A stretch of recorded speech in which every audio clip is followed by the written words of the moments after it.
Hello అండి. అందరికీ నమస్కారం. నేను మీ సరోజినినండి.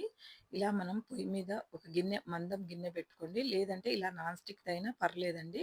ఎందుకంటే మాడకుండా ఉంటుంది కింద. ఎప్పుడూ కూడా మనం నాన్ స్టిక్‌యి పెట్టుకున్నా కూడా కొంచెం మందమున్నయి పెట్టుకోవాలి. లేదా మనం రాతండి కానీ ఇప్పుడు మనకి స్టీలెస్ స్టెయిన్‌లో వస్తున్నాయి కదండీ! అందులో కూడా కొంచెం మందంగా ఉండే గిన్నెలొస్తున్నాయండి స్టీల్‌లో కూడా.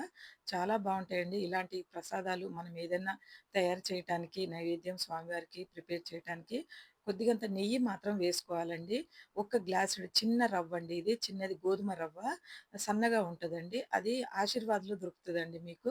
ఇలా చక్కగా వేపుకొని 4 గ్లాసులు నీళ్లు పోసానండి. 4 గ్లాసు ఒక గ్లాస్‌కి 4 గ్లాసులు నీళ్లు పోసుకొని దగ్గరగా వచ్చేలాగా నెమ్మదిగా ఉడికించుకోవాలండి. ఎంత 10 నిమిషాల్లో అయిపోతుందండి ఇది. బెల్లమేసి ఉడికిచ్చండి ఇలాగా నేను చూపిస్తున్నట్టుగా. ఇంకొకసారి చూపెట్టమంటే ఈ ప్రసాదం మీకు విడిగా చూపెడతానండి ఎవరన్నా అడిగితే మాత్రం.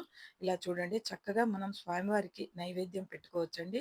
ఈరోజు శనివారం రోజు చక్కగా పిండి దీపారాధన స్వామివారికి ఒక కొబ్బరికాయ కొట్టి మీ కోరిక ఏదైనా ఉన్నా కూడా మీరు మంచి ప్రసాదం స్వామివారికి పెట్టి మనసైంది స్వామికి మనసైంది నెయ్యి, బెల్లం చాలా ఇష్టమండి. మనం దేనితో తయారు చేసినా కూడా బెల్లంతో తయారు చేసిన ప్రసాదాలు ఏదైనా నైవేద్యం స్వామివారికి చాలా ఇష్టమండి.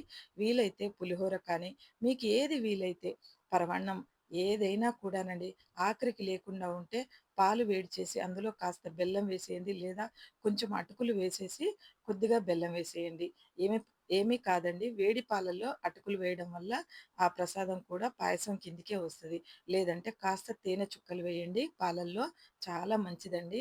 స్వామివారికి మాత్రం చక్కగా పూజ చేసుకోండి. ఇలాగా మనం కోరుకున్న కోరికలు ఏదైనా తీరాలన్నా కూడా మనకింట్లో కష్టాలున్నా కూడా ఆ స్వామివారు మనల్ని తప్పకుండా ఆదుకుంటారండి. మమ్మల్ని అని చెప్పానండి.